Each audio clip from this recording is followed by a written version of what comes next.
tous n'ont pas été éclairés, tous n'ont pas compris ce qui s'est passé à la croix, tous ne sont pas sauvés. Et sa puissance d'aveuglement, la parole de Dieu dit que les hommes du monde, tous ceux qui ne connaissent pas le Christ, ont leur intelligence complètement aveuglée sur la réalité de l'œuvre de la croix, par l'esprit qui agit, le prince de la puissance de l'air, qui empêche les gens de voir, qui maintient un voile sur leur entendement de manière à ce qu'ils ne voient pas ce qui s'est vraiment passé à la croix. De sorte que, lorsque ce voile est ôté par la puissance de la prédication, d'un coup, ils réalisent, qu'est-ce que vous réalisez? Vous réalisez votre état de pécheur. Vous réalisez l'horreur de vos péchés. Et vous voyez que Dieu a donné le moyen d'en être libéré. D'être pardonné, d'abord, d'être justifié. Vous tombez à genoux, vous acceptez. C'est une révélation. C'est quelque chose qui vous est révélé. Et ça, le diable, il est furax.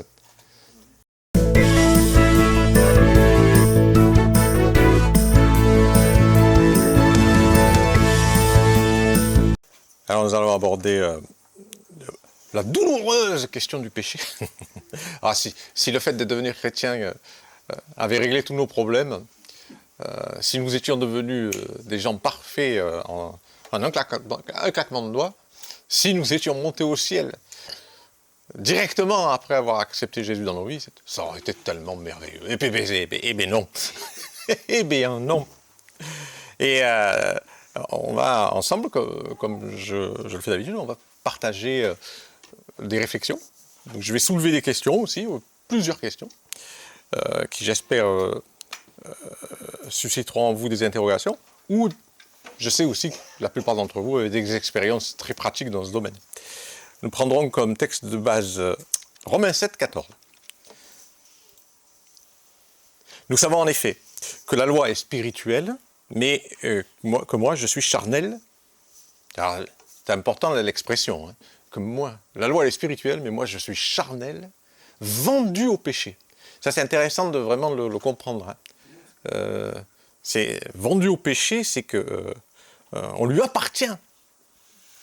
On lui, comment dire, toutes nos énergies, toutes nos motivations sont corrompues.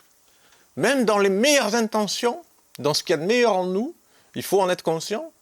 La parole de Dieu dit que nous sommes pécheurs par nature. Quand bien même vous recevriez la meilleure éducation du monde dès l'enfance, les meilleures valeurs, ça ne change rien. Vous êtes corrompu par le péché depuis vous avez reçu à travers Adam les effets de la chute, c'est-à-dire vous êtes imprégné du péché. On est imprégné du péché dans tout notre être, dans tout ce que nous faisons, dans tout ce que nous pensons. Donc l'expression est forte. Moi, je suis charnel, vendu au péché, car je ne sais pas ce que je fais, je ne fais point ce que je veux, et je fais ce que je hais. Or, si je fais ce que je ne veux pas, je reconnais par là que la loi est bonne. Parce que la loi, qu'est-ce qu'elle fait? La loi, elle met en lumière tous nos écarts, toutes nos désobéissances. Et maintenant, ce n'est plus moi qui le fais, mais c'est le péché qui habite en moi. C'est intéressant ça. Ce n'est plus moi qui le fais, mais c'est le péché qui habite en moi. C'est intéressant parce que la loi, elle a été donnée, une chose qui est fondamentale, la loi de Dieu, elle n'a pas été donnée aux hommes afin que les hommes la mettent en pratique. Pourtant, il est écrit, celui qui va vivre sous la loi, il vivra par elle. Hein. Pourquoi vous donnez des ordonnances si ce n'est pas pour les mettre en pratique? Fondamentalement, elle a été donnée pour mettre en lumière le péché dans le cœur des hommes et dans toutes les actions des hommes.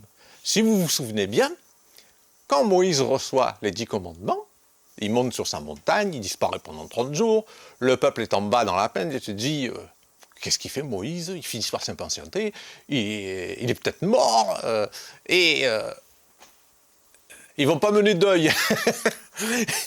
ils disent à Aaron, fais-nous le Dieu qui nous a fait sortir d'Égypte. Fais-nous une image du Dieu qui nous a fait sortir. Qu'est-ce qui leur passe par la tête? Fais-nous une représentation du Dieu qui nous a fait sortir d'Égypte. Vous voyez la nature pécheresse des hommes. Après tout ce qu'ils avaient vu, tout ce qu'ils avaient vécu, où ils en étaient encore. Et ils mettent la pression sur Aaron. Finalement, Aaron le fait. Hein. Et il va leur faire quoi? Un veau d'or. Un peu à l'image des divinités qu'ils ont connues en Égypte. Hein. Vous avez Apis, il y a le bœuf, Et ils se font une image de Dieu devant laquelle ils vont se prosterner, ils vont faire une fiesta monumentale. Et ce qui est très intéressant, c'est qu'au fond, quand Moïse arrive avec les 10 commandements, ce dont ils se rendent compte, c'est qu'à peine les commandements leur ont été donnés, ils ont été transgressés point par point. Le peuple dans la plaine, Dieu donne les 10 commandements, il les écrit de son doigt, c'est la seule fois où il est écrit, il écrit du doigt de Dieu sur des tables de pierre. À peine ces commandements sont gravés du doigt de Dieu, le peuple les transgresse tous. Premier commandement, tu n'adoreras point d'autre Dieu que moi, tu ne te feras point de représentation. C'est la première chose qu'ils font. Et ils s'abandonnent sans doute à des bacchanales, à des choses terribles. Moïse, il voit ça. Qu'est-ce qu'il fait? Il prend les tables de la loi et il les jette par terre, il les brise. C'est vraiment la démonstration de ce qui s'est passé, de ce contact. Le premier contact entre le peuple de Dieu et la loi de Dieu, ça a été la transgression. Ça doit nous parler. C'est donc bien que cette loi, et vous verrez que, et si vous vous souvenez des textes bibliques, plus ils ont essayé de s'y conformer, moins ils y sont parvenus. Ils ont fait des serments. Oui, nous obéirons à tout ce qui est dit, à tout ce que la loi truc. Et ils n'ont pas cessé d'y contrevenir. En fait, même leurs promesses ne valaient rien. C'est Josué qui dit « Faites le serment avant d'entrer dans cette terre, dans la terre promise. Faites le serment que vous obéirez au Seigneur, que vous lui serez soumis. » Oui, tout le monde de faire le serment. Et Moïse, dans son fort intérieur, Josué qui s'est dit « Ça ne marchera pas. » Vous vous rendez compte? Josué qui dit, dans le même texte « Oh, de toute façon, je sais que ça ne marchera pas. » Parce que c'est un peuple rebelle, il le connaît, il a fréquenté, c'est un peuple rebelle au Coed, et que Dieu est un Dieu très saint, et que ça va mal finir, ça va mal tourner. Comme préambule, c'est pas extraordinaire. Je dis quand même le chef du peuple qui est très pessimiste. Mais pourquoi? Mais parce qu'il connaît le peuple d'Israël, parce qu'il était avec eux. Et que il a bien vu que la désobéissance, elle était chevillée à leur corps. Que c'était un peuple au Coed. Et que malheureusement, la présence de Dieu, au milieu d'eux, cette sainteté de Dieu allait provoquer des dégâts terribles à cause de leur désobéissance viscérale, leur tendance. Et c'est quoi? C'était le péché. C'était le péché qui était mis en lumière à travers la présence de Dieu, à travers la loi de Dieu. Et donc Paul, lui, il est confronté à cette réalité-là aussi. Je sais, le bien, je le sais, n'habite pas dans moi, c'est-à-dire dans ma chair. J'ai la volonté, mais non le pouvoir de faire le bien. Car je ne fais pas le bien que je veux, je fais le mal que je ne veux pas. Et si je fais ce que je ne veux pas, ce n'est plus moi qui le fais, mais le péché qui habite en moi. Si je fais ce que je ne veux pas, ce n'est plus moi qui le fais, mais c'est le péché qui habite en moi. Donc il met bien en évidence qu'il y a quelque chose en lui, une puissance, qui le pousse à faire ce qu'il ne veut pas faire.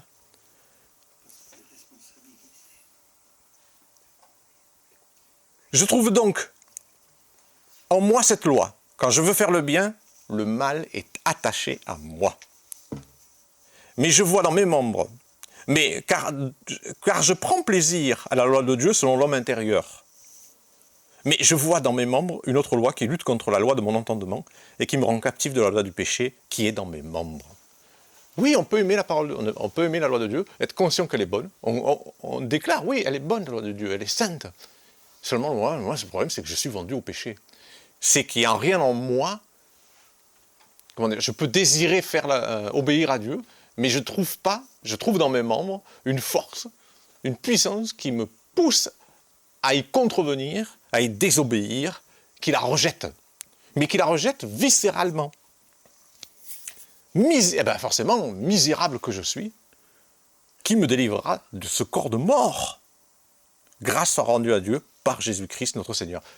La délivrance, elle est venue à travers le Christ, pas à travers un système légal. Donc ça ne pouvait pas être... L'homme qui parle là, c'est un chrétien. On ne parle pas du Paul avant sa conversion. Celui qui écrit ça, c'est le Paul converti. Donc c'est dans son cheminement spirituel avec Dieu, après avoir reçu le Seigneur, qu'il est en conflit, qu'il se rend compte qu'il est en combat contre le péché. Ça ne lui avait jamais posé de problème quand il était religieux. Il se considérait même comme quelqu'un d'exceptionnel, arrivé à un stade de connaissance de Dieu, en tout cas surtout de la parole de Dieu, du moins de la Torah, qui faisait que tout le monde l'admirait comme étant un type qui avait, qui était arrivé, dirons-nous, à un stade de spiritualité très élevé. Quelqu'un qu'on admirait. Le meilleur d'entre tous. Connaissant la loi, sur le bout du doigt. Donc, tout à fait respectable. Et pourtant, en ayant rencontré le Seigneur, en ayant reçu la grâce de Dieu, en ayant cru au Seigneur Jésus, il n'a jamais été aussi cruel pour lui de découvrir combien il était corrompu. Pourquoi? Parce qu'à la différence, il est passé du statut de religieux à né de nouveau.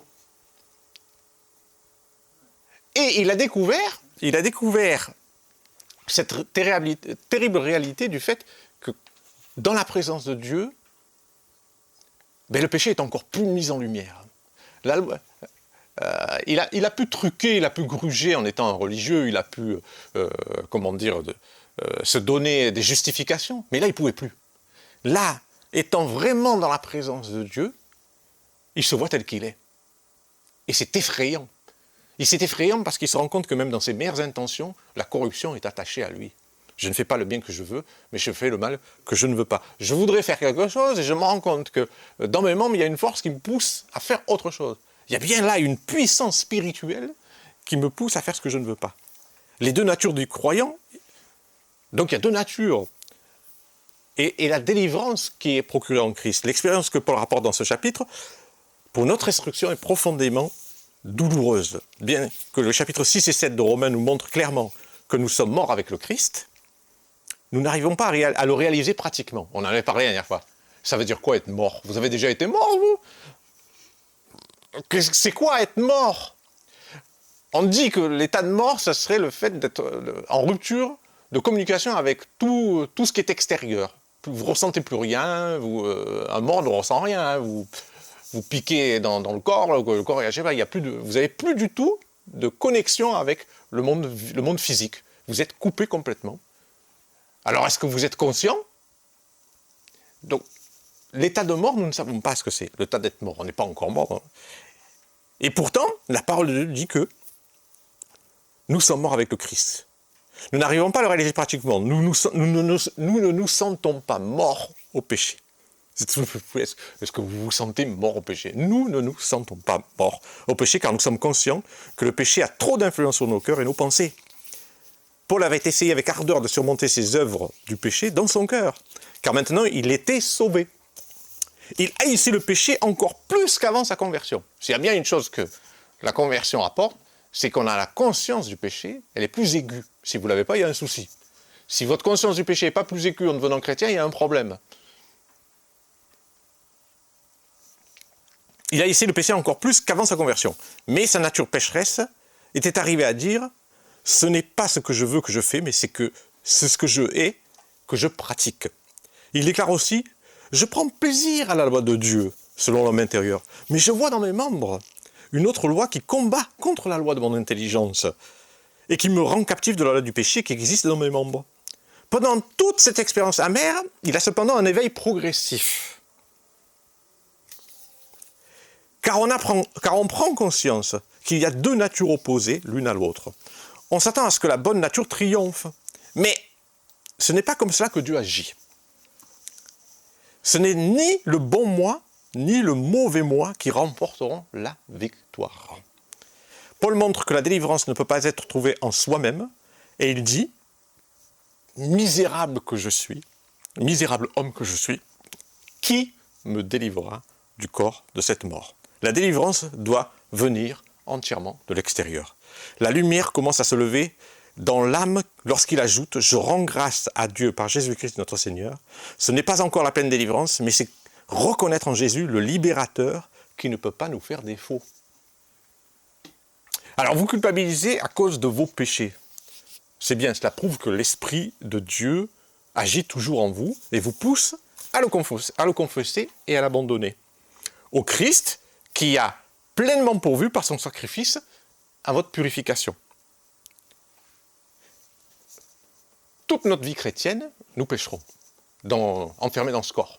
Il faut en être conscient. Le but du cheminement avec Dieu, c'est de pécher de moins en moins. C'est de progresser dans la sainteté. Mais on l'a entendu, Paul lui-même, dans son cheminement spirituel, dans son cheminement de chrétien, il a été obligé de se rendre compte qu'il avait besoin d'être éveillé à certaines réalités qui lui étaient encore cachées. Il combattait encore contre le péché.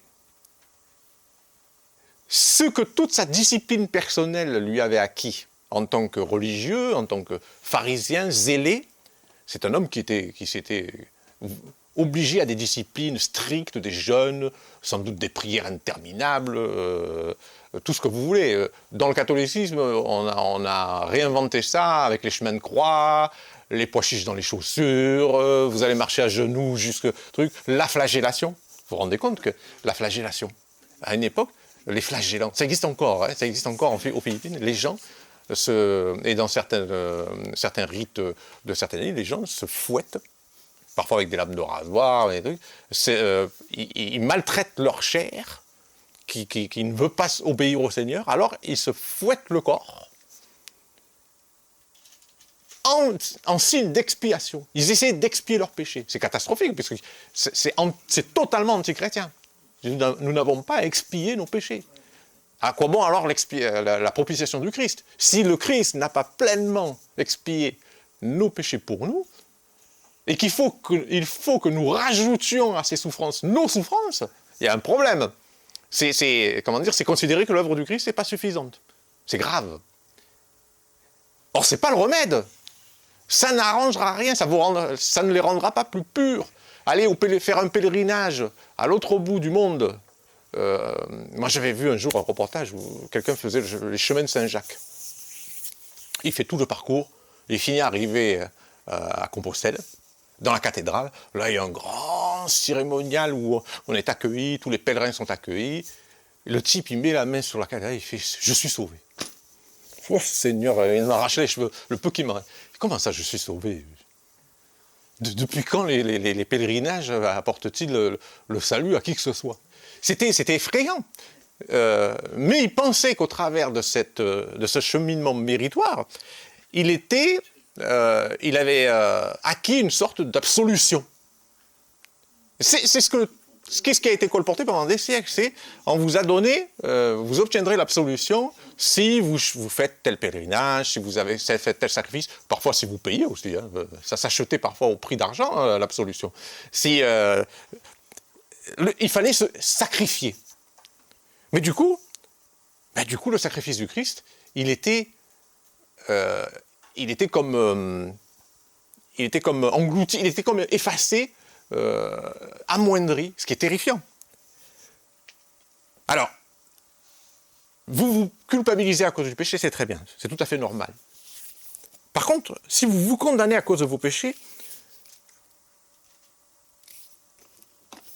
ne le faites plus. Parce que Dieu, lui, ne vous condamne pas. Il n'y a plus de condamnation pour ceux qui sont en Jésus-Christ. Car cette condamnation, il faut bien comprendre, il l'a subie pour nous, une fois pour toutes les fois.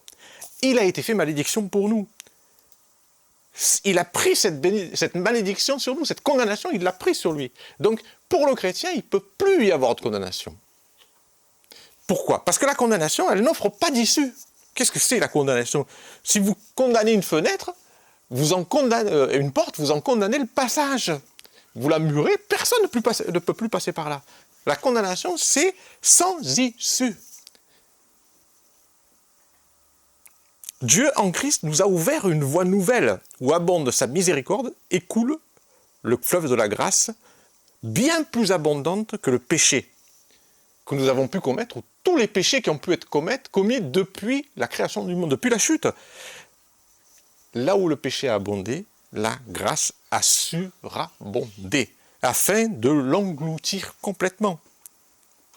Il y a une image de la manière dont Dieu procède. C'est celle du vase plein d'eau souillée. Prenez un vase transparent dans lequel l'eau contenue est totalement souillée, corrompue. Elle est toute noire. Et comment on peut la purifier sans y toucher à ce vase? Alors ce vase, c'est votre vie, c'est vous. Comment on ne peut pas se purifier soi-même. C'est l'état naturel de ce que nous sommes intérieurement. Nous sommes totalement corrompus. Comment être purifié? Comment cette eau impure peut devenir pure?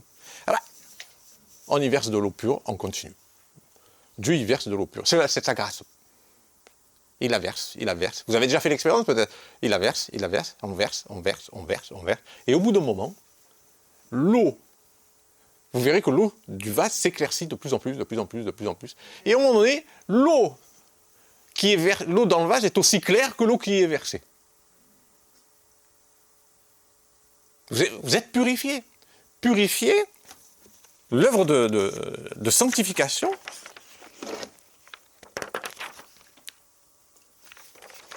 elle procède de Dieu, elle ne procède pas de nous.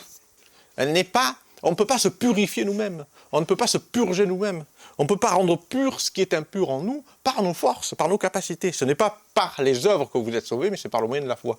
Il s'agit de lutter contre une puissance spirituelle. Or, pour lutter contre une puissance spirituelle, le péché, il faut des armes spirituelles et des moyens spirituels. Donc vous versez de l'eau, on continue jusqu'à ce que le récipient soit aussi pur que l'eau qui est déversée. Mais la grâce surabondante, surabonde en ce que ce flot ne s'interrompt pas.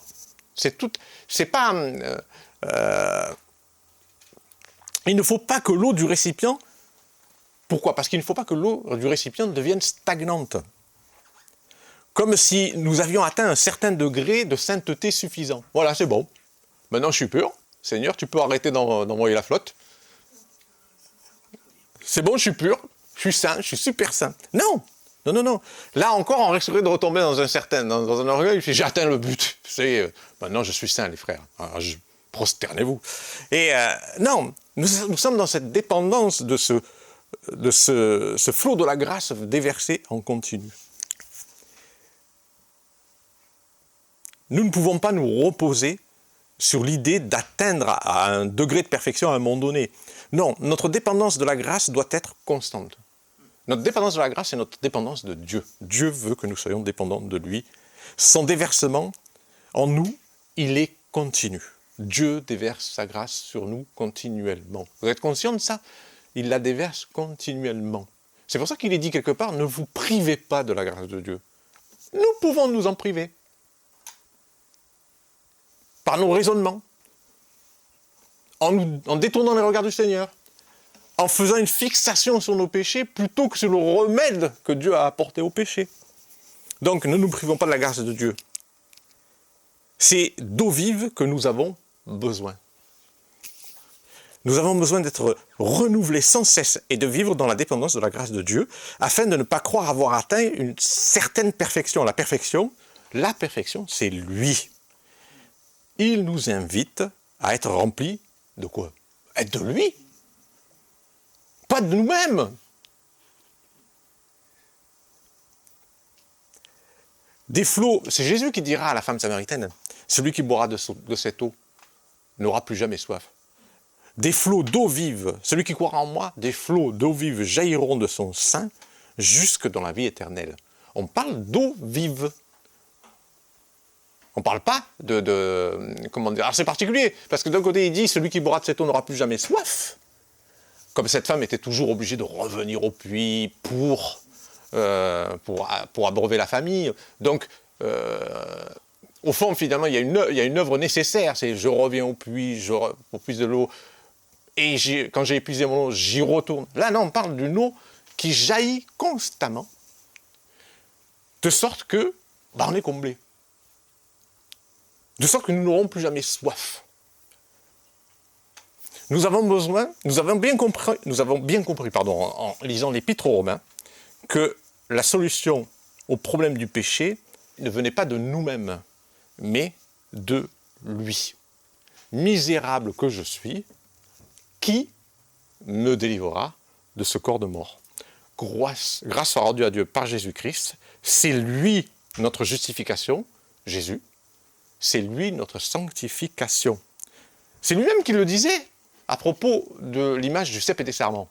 Sans moi, vous ne pouvez rien faire. Sans moi, vous ne pouvez rien faire. La sève de la vie dont se nourrissent les sarments ne provient pas des sarments eux-mêmes, mais du cep. Privé de cette sève, il se dessèche et tombe. Une vie spirituelle déconnectée d'une relation réelle avec le Christ, vivant, va se dessécher et flétrir inexorablement. Ce n'est pas la pratique de la loi qui fera que quelqu'un vivra spirituellement, sera vivant spirituellement, ou pourra connaître ce que c'est que la sainteté. Tout au plus, il s'asseindra à une sorte de discipline avec toute la capacité qui lui est propre. Or, il faut voir les choses en face. Il y a des gens qui ont une certaine capacité et d'autres pas. Il y a des gens qui sont capables de faire des pèlerinages, des chemins de croix à genoux sur 200 mètres. Il y a des gens qui iront au bout du monde chercher une hypothétique rédemption. Il y a des gens qui vont s'astreindre à des disciplines, on le voit dans l'hindouisme, dans le bouddhisme, même dans le catholicisme, des gens qui... Moi, il y a un truc qui m'a toujours fasciné, par exemple, dans le catholicisme, pourquoi est-ce qu'il y a si peu de saints? Vous savez, des gens... Mais dans le catholicisme, les saints, ils sont exceptionnels. C'est des gens exceptionnels. C'est bizarre, parce que dans la parole de Dieu, les saints, c'est nous tous qui avons cru en Jésus-Christ. La sainteté, elle n'est pas liée à ce que nous faisons, elle est liée à ce que nous sommes, enfants de Dieu. Notre sainteté, notre sanctification, elle ne vient pas des choses que nous pouvons faire, elle vient de ce que Christ est en nous. Il est notre sainteté. Donc évidemment, oui, on va focaliser sur des gens exceptionnels en disant oui, c'est quelqu'un qui a passé sa vie en prière, c'est quelqu'un qui prie 20 heures par jour, c'est quelqu'un qui s'auto-flagellait quand il péchait, qui portait sa croix, une vraie. Luther, lui, pour expier, il portait une vraie croix. Il se mortifiait. Il dit, ça, ce sont des saints. Pas du tout. La parole de Dieu, dans la parole de Dieu, la sainteté, elle est le propre de tous ceux qui ont accepté le Christ dans leur vie et qui sont nés de nouveau. Vous êtes saints, vous serez saints, dit le Seigneur, parce que je suis saint. Vous voyez un peu vous serez saints parce que je suis saint. Pas parce que vous y atteindrez à cet état de sainteté par vos efforts ou votre discipline. Sans moi, vous ne pouvez rien faire. L'Épître aux Éphésiens nous rappelle que nous possédons tout ce qui est nécessaire à notre marche avec Dieu en Christ. Vous avez reçu tout pleinement en Jésus-Christ. C'est intéressant. Il ne dit pas que vous allez le recevoir. Le temps est important. Il dit que vous avez déjà reçu pleinement tout ce qui est nécessaire à votre marche chrétienne en Jésus-Christ. Alors, ces choses, nous les savons. On a lu la Bible, hein, on a relu. Ces choses, nous les savons. Mais est-ce que nous y croyons? En effet, de la même manière que nous avons été sauvés, et nous avons été sauvés en croyant avec foi, nous avons été sauvés par la foi, c'est de cette même manière que ces choses nous sont communiquées. Par la foi, toujours par la foi. Dieu ne nous a pas donné le Christ au détail. C'est pourquoi il est écrit que nous avons reçu tout pleinement en Jésus-Christ, et pas partiellement. Dieu ne donne pas Christ au détail. La sainteté du Christ, elle nous est donnée à travers la personne même du Christ. Tout ce qui est en Christ est à nous. Est à notre disposition. Pour peu que nous ayons la foi. C'est toujours la petite problématique. La problématique, c'est est-ce que vous avez la foi? Est-ce que vous croyez aux promesses de Dieu? Est-ce que vous croyez à ce que la parole de Dieu affirme? En lui, nous pouvons puiser librement tout ce qui contribue à la vie chrétienne. La parole de Dieu est très claire à ce sujet. Au point où nous en sommes, on peut soulever certaines questions. Au point où nous en sommes. Alors, quel est notre rapport avec le péché? Quelle considération en avons-nous? Et surtout, quelle considération croyons-nous que Dieu ait de nous à cause du péché persistant dans nos vies. Qu'est-ce que vous pensez que Dieu pense de ces chrétiens qui chutent tout le temps, qui pêchent tout le temps? Pas plus tard que cette semaine, je ne pourrais vous dire le nombre de mauvaises pensées qui ont pu agiter ma tête. À certains moments, je m'effraie. Alors, vous êtes là, ça vient tout seul, hein, c'est ça qui est effroyable. Je ne dis pas que j'en ai tout le temps, mais des fois, face à une situation, vous vous étonnez de voir que ce n'est pas la meilleure pensée qui arrive. C'est pas, vous n'êtes pas dans une disposition où vous allez dire « Ah, Seigneur, bénis cette personne ». Le type qui vous insulte « Ah, Seigneur, bénis cette personne ». Vous êtes en voiture, le type il vous fait une queue de poisson. « Ah, Seigneur, bénis cette personne ».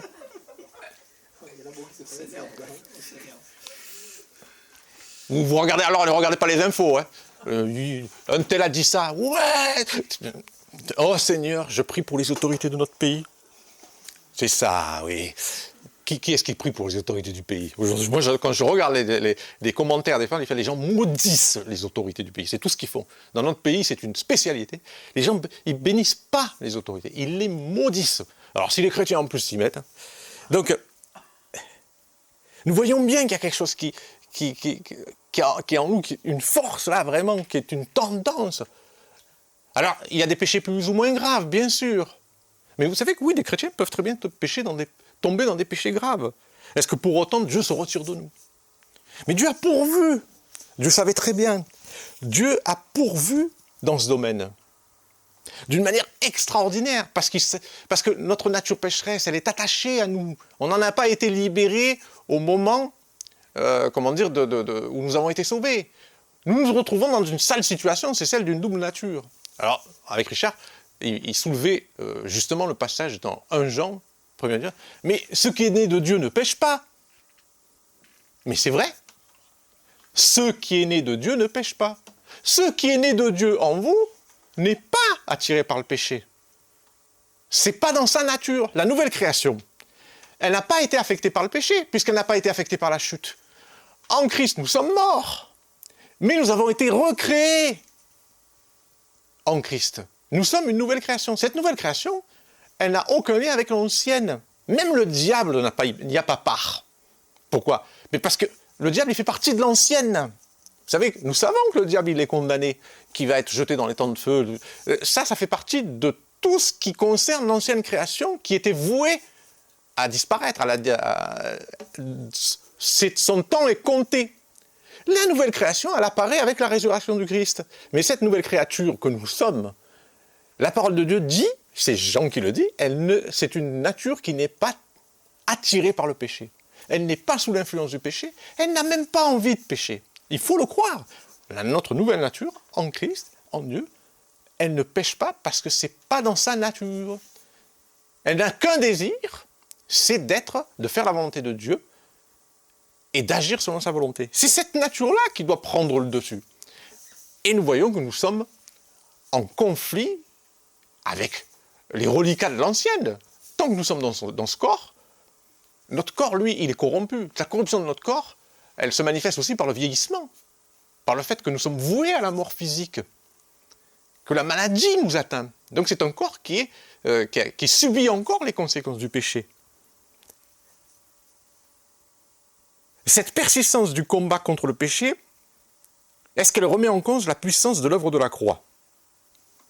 Non, on ne peut pas dire ça. On ne peut pas oser dire « Ah oui, mais la preuve que ça fonctionne, que l'œuvre de la croix n'est pas efficace, c'est que moi je continue à pécher. » Non, c'est totalement faux. C'est un mensonge. C'est surtout un mensonge du diable. Parce que, vous avez remarqué aussi une autre chose, si le diable a été vaincu à la croix, comment ça se fait qu'il est encore aussi actif? Mais il est actif toujours dans le monde, dans ce monde, chez qui il a une emprise. C'est-à-dire tous n'ont pas été éclairés, tous n'ont pas compris ce qui s'est passé à la croix, tous ne sont pas sauvés. Et sa puissance d'aveuglement, la parole de Dieu dit que les hommes du monde, tous ceux qui ne connaissent pas le Christ, ont leur intelligence complètement aveuglée sur la réalité de l'œuvre de la croix, par l'esprit qui agit, le prince de la puissance de l'air, qui empêche les gens de voir, qui maintient un voile sur leur entendement de manière à ce qu'ils ne voient pas ce qui s'est vraiment passé à la croix. De sorte que, lorsque ce voile est ôté par la puissance de la prédication, d'un coup, il réalise, qu'est-ce que vous réalisez? Vous réalisez votre état de pécheur. Vous réalisez l'horreur de vos péchés. Et vous voyez que Dieu a donné le moyen d'en être libéré. D'être pardonné, d'abord d'être justifié. Vous tombez à genoux, vous acceptez c'est une révélation. C'est quelque chose qui vous est révélé. Et ça, le diable, il est furax. Et cela ne veut pas dire pour autant que, à cet instant-là, nous sommes complètement libérés de l'emprise du péché. Pas du tout. Mais nous savons que nous avons le moyen, Dieu nous donne, avec l'œuvre du Christ, le moyen d'en être affranchis progressivement. Déjà, nous savons que nos péchés ont été pardonnés. Je vais vous donner 2 exemples. Quel est le rôle du Christ pour nous à l'heure actuelle? Il a un double rôle. Il est à la fois notre sacrificateur en permanence, il sacrifie mais son sacrifice, il est valable une fois pour toutes les fois. C'est-à-dire que le Christ, en versant son sang, il l'a versé, Épître aux Hébreux, une fois pour toutes les fois, ça veut dire du premier jour où vous avez péché jusqu'au dernier jour où vous pécherez, dans votre corps de chair. Le sacrifice de Christ embrasse tous les péchés que vous avez pu commettre et que vous allez commettre et que vous commettez. Parce que sinon, si ce n'était pas le cas, il faudrait que vous fassiez comme les Hébreux, aller sacrifier des bestioles tout le temps, pour tous les péchés que vous avez commis dans l'année. Qu'est-ce qu'ils faisaient? Ils allaient à Jérusalem, on égorgeait un animal selon les moyens que vous aviez, et c'était des flots de sang. Et vous seriez obligé de faire ça. C'était le seul moyen, c'était le moyen légal. Dieu avait donné ce moyen-là. Donc des flots de sang versés pour les péchés du peuple. Or là, non, il nous dit que... Mais la parole de Dieu dit que ce sang, en fait, il n'effaçait pas vraiment les péchés. Parce que si vraiment il pouvait libérer du péché, ben les sacrifices, il n'y aurait pas besoin de les renouveler. Sauf qu'on les renouvelait tout le temps. Je ne connais pas trop ça. Et donc, là, non, le sacrifice sanglant du Christ, le sang de Christ, il a une vertu absolue. Il nous purifie de tous nos péchés une fois pour toutes les fois. Dieu a anticipé nos chutes, tous nos écarts. Ça ne veut pas dire que c'est un permis de pécher. Dans le bon sens du terme, hein, vous voyez, je veux dire. C'est pas un permis de pécher. C'est juste, simplement, que nous en avions besoin. Pourquoi nous avons... Et l'autre rôle du ministère de Christ. Premier, Dieu, le diable, regarde tes enfants, ils pêchent. Le Christ. J'ai versé mon sang pour ça. La dette a déjà été payée. Pas seulement pour les péchés qu'ils ont commis, mais pour les péchés qu'ils commettent et les péchés qu'ils vont commettre. Donc, le diable, la bouche du diable est fermée. Qu'est-ce qu'il voulait qu'il dise? Surtout si il ne faut pas oublier de nous prévalons de ce sang. Parce que si vous péchez et que vous ne confessez pas vos péchés et que vous ne vous humiliez pas dans la présence de Dieu, il y a un problème. C'est si nous confessons nos péchés, il est fidèle et juste pour nous pardonner. Tout à l'heure, nous avons lu « Ce qui est né de Dieu ne pêche pas ». Dans le même texte, il est écrit « Mais si nous avons péché », et comment? D'un côté, tu dis qu'on ne pêche pas, et de l'autre côté, tu dis si on a péché, on a... Ben, parce que nous sommes dans un corps de chair qui est encore soumis à la tentation et à la capacité de pécher. La différence fondamentale entre nous et Jésus, c'est que Jésus, il est né sans péché. Il n'était pas affecté par le péché. Nous sommes nés dans le péché. C'est notre nature même qui est corrompue. Donc nous avons besoin de cette couverture spirituelle permanente. Donc, le diable nous accuse, le Seigneur dit, mais j'ai payé pour ça. C'est fait. C'est fait. Et, alors, c'est formidable, mais nous rechutons. Mais il y a quelqu'un, Jésus, c'est aussi notre avocat. Et il intercède en notre faveur parce qu'il connaît notre faiblesse. Il a été dans un corps comme le nôtre. Il a su ce que c'était que la tentation. Vous imaginez, et la pression que le diable lui a mis, effroyable. Lui qui était sans péché. Nous, on n'aurait jamais pu supporter une pression pareille. D'ailleurs, regardez Adam et Ève. Ils sont tombés, mais alors dans le panneau direct. C'est une puissance, c'est affolant dans le monde dans lequel nous sommes exposés à la tentation en permanence. Nous sommes bombardés en permanence. Et ça vient de dehors comme du dedans. Je ne fais pas le bien que je veux, je fais le mal que je veux. Cette pulsion, elle est là. Et donc, le Christ, l'œuvre du Christ pour nous, c'est qu'il a parfaitement... La propitiation, est parfaite. Donc le sang pour nous est toujours aussi puissant pour nous purifier. Et son intercession, elle est toujours aussi puissante pour nous, en notre faveur. Il est toujours pour nous. En Christ, Dieu est pour nous. Parce que ça vous l'intégrez. En Christ, Dieu est pour nous. Il ne peut pas être contre nous. Le Christ, c'est le oui de Dieu pour nous. C'est l'amen de Dieu. C'est oui en notre faveur. Si vous êtes à Christ, il ne peut pas y avoir de condamnation. Vous ne pouvez pas être condamné. La différence entre ce que nous vivons, nous, et ce que vivaient les Hébreux dans le désert, songez, à un moment donné, ils sont dans le désert, la présence de Dieu, elle est toujours avec eux. Le peuple murmure. Son mécontentement, on n'a pas mangé, on était mieux en Égypte. Qu'est-ce qui se passe? Il y a une fournaise qui tombe, un feu qui descend et qui commence à consumer le bout du camp. Le texte dit qu'il y a eu 14 000 personnes qui ont été consumées à ce moment-là. Qu'est-ce que fait Moïse? Moïse, il a reçu les règles pour l'expiation. Il court de tous les côtés pour préparer le sacrifice, pour arrêter la plaie. Mais il faut le temps de le faire. Le peuple hurle, le peuple est effrayé. À quoi ça vous fait penser? Parce que c'est pas que Dieu est son peuple. Comment Dieu peut-il infliger cela à son peuple? Est-ce qu'il les déteste? Est-ce qu'il veut les détruire? Est-ce que c'est son désir de les détruire? Pas du tout. À quoi ça vous fait penser cette image de cette flamme qui descend soudain et qui consume dès que le péché se manifeste? Quoi dans la nature? Qu'est-ce qui dans la nature? Les anticorps. Leur problème, c'est qu'ils étaient confrontés à la nature même de Dieu, à sa nature très sainte. Dès que le péché commençait à se manifester, sa nature se manifeste dans la sainteté. Et elle vient consumer le péché. Le problème, c'est qu'ils étaient au milieu. Le problème, c'est que c'était eux. Vous imaginez le danger le danger. Notre corps, il fonctionne comme ça. Dès qu'il y a un corps étranger qui le pénètre, un virus ou quoi ça, il y a vous y pensez même pas, vous y réfléchissez pas. Il y a tout un processus qui s'organise de manière à aller détruire l'intrus qui peut nuire au corps. Or, le péché mène à la mort. Nous savions que pour le peuple de Dieu, s'abandonner au péché, c'était être voué, c'est tout le peuple qui allait être détruit. Quand vous avez la gangrène, qu'est-ce qu'on préconise si un de vos membres est gangréné? Le couper. Pourquoi? Pour que le reste du corps n'y passe pas. Sinon, c'est la septicémie, vous êtes mort. Donc, c'est un sacrifice nécessaire. Le peuple de Dieu, il était pécheur, rebelle, vous voyez. Le problème, c'est qu'il était dans la présence même de Dieu et qu'il ne la supportait pas. Et que la nature sainte de Dieu ne pouvait pas supporter le péché. Et donc, la nature de Dieu déclenchait automatiquement cette réaction. Mais nous sommes à Christ. Nous avons une protection spirituelle permanente qui fait que nous pouvons échapper à une terrible destruction comme celle-là. Nous ne sommes pas exposés comme eux, ils l'étaient. Ce serait terrible. C'est pour ça que moi, j'enviais pas, d'une certaine manière, difficile d'envier Israël dans son cheminement dans le désert, parce que dès que le peuple se péchait, il y avait des châtiments qui leur tombaient dessus. C'était effrayant. Mais ils étaient confrontés à la nature même de Dieu. Ça nous aide aussi à comprendre de quelle nature est notre Dieu. Qui est notre Dieu, de quelle nature il est. Et ça nous aide aussi à comprendre la nature du sacrifice de Christ et combien il nous protège.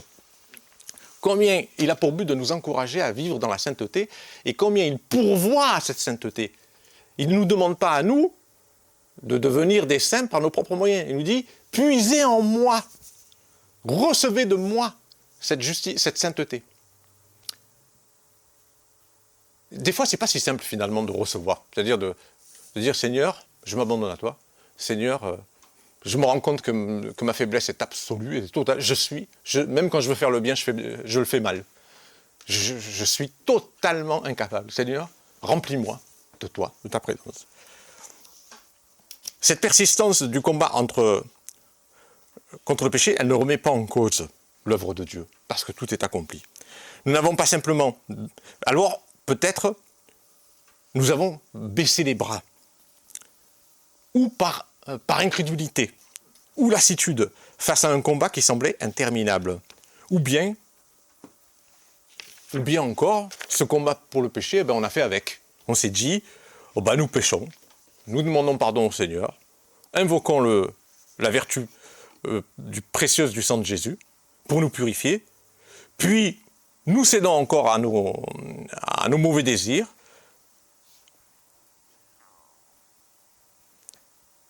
et ainsi de suite, dans un processus sans fin. Et en nous disant qu'il faut accepter cette faiblesse et que les choses sont ainsi. Non, il ne faut pas. Il ne faut pas, comment dire, la parole de Dieu nous dit, non, il y a une voie. Il y a une voie de purification et de sanctification, elle est en Christ. Et lui, il est là, il est tout prêt à nous donner, à être sainteté pour nous. Ne soyons pas incrédules. Croyons aux promesses de la parole de Dieu. D'une certaine manière, nous avons, si nous baissons les bras, si nous nous accommodons du péché, c'est comme si nous avions décidé de cohabiter avec lui. Comme si nous avions chez nous un colocataire inexpulsable, dont nous avons fini par tolérer la présence, faute d'avoir pu le jeter dehors. On dit, on va faire avec. C'est sûr, il salit la maison, moi je nettoie, il passe derrière, il pourrit tout. Je parle bien du péché, hein. Je ne parle pas de nous. C'est intéressant, il dit, ce n'est pas moi qui le fais, c'est le péché qui habite en moi. Vous avez un colocataire, seulement c'est un saligo. Même quand il est bien intentionné, il fait mal. Oh, j'ai tout nettoyé. Oui, t'as tout nettoyé, oui. Mais c'est irrespirable. Ah ouais, vous voyez, ça c'est vraiment intéressant. Et pourtant, il faut qu'à un moment donné, ce colocataire, il disparaisse. Mais ce serait... Si nous en sommes arrivés à ce point d'abandon et de lassitude et d'incrédulité, il n'y a plus rien à faire, on fait avec. Non, on ne fait pas avec. Ce serait contraire à l'exhortation de la parole de Dieu qui nous parle de marcher de progrès en progrès, de rechercher la sanctification sans laquelle nul ne verra le Seigneur. Et donc, de voir l'emprise du péché diminuer de jour en jour dans nos vies par les moyens de la grâce de Dieu manifesté, par le moyen de la grâce de Dieu manifesté en Jésus-Christ. Quel est le regard de Dieu sur nous par rapport à ce combat? Il est miséricordieux. Le Seigneur répondra à toutes nos interrogations et à toute notre faiblesse. Il y a déjà répondu en Christ. C'est ça qui est important. En fait, notre vrai problème, c'est de ne pas connaître le cœur de Dieu. Par rapport au péché, soit nous nous jugeons par rapport à la loi, alors que nous sommes plus sous la loi, soit nous nous jugeons par rapport à nos propres critères de justice et de sainteté. Sauf que ce n'est pas à nous de juger. Nous avons déjà été jugés en Christ. Et qui est-ce qui a subi les conséquences du jugement? C'est le Christ. Pourquoi je n'ai pas à expier mes péchés? Parce que quelqu'un l'a fait déjà pour moi. Mais pas seulement les péchés que j'ai commis, mais les péchés que je suis en train de commettre et ceux que je vais commettre. Et bien évidemment, Dieu l'a anticipé, puisque nous sommes liés à une double nature. Mais pour autant, Dieu dit malgré tout, vous avez en Christ le moyen de tout surmonter. Croyez-le. Le Christ en vous, c'est la puissance qui triomphe du monde, dit l'apôtre Jean, c'est notre foi. Nous avons ce qui est nécessaire. C'est une question de regard. Où est-ce que tu tournes où sont tournés tes regards? Est-ce que tu fais une fixation sur tes... à un moment donné, le Seigneur m'a dit clairement que je faisais une fixation sur mes péchés et que j'avais arrêté de le regarder, lui. J'avais arrêté d'élever son œuvre dans ma vie. Je ne considérais que mes échecs. Je faisais une fixation sur mes échecs, donc forcément j'étais malheureux. Je me maudissais moi-même, j'allais jusqu'à me maudire moi-même pour vous dire. Mais j'étais complètement... le diable me tenait dans un piège comme ça. Et puis, tu n'y arriveras jamais. De toute façon, tu retombes tout le temps. Donc, il m'enfermait dans des faux raisonnements. Pourquoi? Le but, c'était de me détourner de l'œuvre de la croix. Alors, au lieu d'élever l'œuvre de la croix dans ma vie, de glorifier Dieu, de le bénir, malgré toutes les circonstances adverses, j'étais là, je regardais, quelqu'un m'a dit un jour, vous priez pas le Seigneur, vous priez le vieil homme. Puisque je faisais l'étalage de ma misère. Mais je faisais que ça. Je vaux rien, Seigneur, je suis un misérable. Et il y avait pas... Je vous donne toujours ce témoignage parce que j'aime bien, je vais finir par ça. C'est celui qui m'avait vraiment fasciné. Le Seigneur voulait me parler à travers ça. J'étais dans une maison de retraite, je travaillais dans une maison de retraite chrétienne, et je faisais le ASH, agent de service hospitalier, donc le ménage dans les chambres et tout. Et donc c'est une maison de retraite chrétienne où on prêchait l'évangile aux personnes âgées, où vraiment il y avait un travail d'évangélisation en direction des personnes âgées. Parmi les personnes âgées dont je pouvais avoir à m'occuper, il y avait un vieux pasteur, merveilleux, formidable, qui avait une doctrine super et tout. Un jour, je vais dans sa chambre pour faire le ménage. Et moi, j'y passais plus de temps que dans les autres, hein, parce que j'aimais bien discuter doctrine avec lui. Et à un moment donné, j'étais abattu. J'avais encore chuté je ne sais combien de fois. Toujours les mêmes. Je vaux rien. Je m'en sortirai pas. Je suis un minable. Le pasteur était allongé sur son lit. Il avait perdu une jambe pendant la guerre. Il était allongé sur le lit. Il me fait « Oh Robert, tout ce que vous dites, ça ne m'atteint pas. » Je dis, mais je ne cherche pas à vous atteindre. Je ne me rendais même pas compte que j'étais en train de pourrir l'atmosphère spirituelle, vous voyez, avec ma négativité. Il me dit, non, mais croyez pas qu'une seule seconde... Il ne parlait pas simplement à moi, je crois qu'il parlait aussi à la puissance qui était là derrière. Je dis, non, mais de toute façon, ça sert à rien. Ah, vous commencez à m'agacer, il me fait. Vous commencez à m'agacer. Il me dit, prenez la parole de Dieu. Je prends la parole de Dieu. J'avais envie de la prendre. Tel chapitre, tel truc. Évangile de Jean. Si le Fils vous affranchit, vous serez réellement libre. Et vous savez ce qu'il me dit? J'étais dans un état de dépression, j'étais à zéro. J'étais malheureux, j'avais un poids terrible. Je pleurais sur moi. Et vous savez ce qu'il me dit? Il me dit, cette parole, vous la prenez ou vous la prenez pas? J'étais là, dans ma tête, vous imaginez le combat? J'étais là, j'ai dit, qu'est-ce que je peux répondre à ça? C'est une promesse du Seigneur, je ne peux pas dire non. Je ne vais quand même pas dire non. Alors, vous la prenez ou vous la prenez pas? Et je la prends. Mais alors, la conviction, elle n'était pas vraiment... Je lui dis, ouais, je la prends. Écoutez, à l'instant même, tout le poids de culpabilité et de condamnation que j'avais sur les épaules a disparu. C'était affolant. J'étais là, je disais, il y a une seconde, j'étais dans les ténèbres les plus totales. La seconde d'après, j'étais dans une joie rayonnante. Et voilà. J'ai dit, mais qu'est-ce qui m'est arrivé? C'est quoi? Et toute la journée, ça a été comme ça. J'étais dans une joie éclatante. Vous croyez que j'en ai retenu la leçon? Ça, non, après ça rencontre. Parce qu'on a ces mauvais plis. L'incrédulité, non. Là, le Seigneur m'avait indiqué, mais ton problème, c'est que tu n'as pas les yeux tournés dans la bonne direction. Ouais. Si le Fils vous affranchit, vous serez réellement libre. C'est vrai ou pas? C'est pour toi ou c'est pas pour toi? J'allais pas dire au Seigneur, non. Il y avait quelque chose en moi qui pouvait qu'accepter la promesse de Dieu, qui s'accrochait à cette promesse, il disait, oui, je le veux, c'est pour moi. Eh bien, ce quelque chose en moi, par la puissance de la parole de Dieu, il a pris le dessus. Alors que moi, pendant des semaines, j'avais prié le vieil homme et que je m'étais lamenté sur mes échecs. Si le Fils vous affranchit, vous serez réellement libre. Tu le veux ou tu le veux pas? Tu le crois ou tu le crois pas? Ben, je crois. Jésus pose cette question au père du fils qui est possédé. Si tu le veux, ou cet homme qui dit à Jésus qui est lépreux, si tu le veux, tu peux me rendre pur. Ah, je le veux, sois pur. Le type, il est purifié. Donc, le type, lui, il est dans une démarche de foi. Si tu le peux, tu peux me rendre pur. Jésus, je le veux, sois pur. Oui, il le veut. Et pour cet homme dont le fils était possédé, qui le noyait, qui essayait de le noyer, il dit à Jésus, si tu peux faire quelque chose. Jésus lui regarde, il fait, si tu peux, c'est croire. Tout est possible à celui qui croit.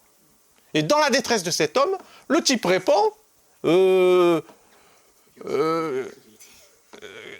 qu'est-ce qu'il dit déjà, c'est quoi? Viens au secours de mon incrédulité. Voilà, je le veux, je le crois, viens au secours de mon incrédulité. C'est formidable. Mais n'empêche que le Seigneur a agi. Je le crois, viens au secours de mon incrédulité. Il s'abandonne. Il s'abandonne sur 2 plans. Il dit, mais oui, bien sûr, je veux le croire. Mais regarde, Seigneur, l'incrédulité qui me tenaille. Eh bien, viens au secours de mon incrédulité. Encore une fois, Dieu, le Seigneur, il agit. Amen. Que Dieu vous bénisse.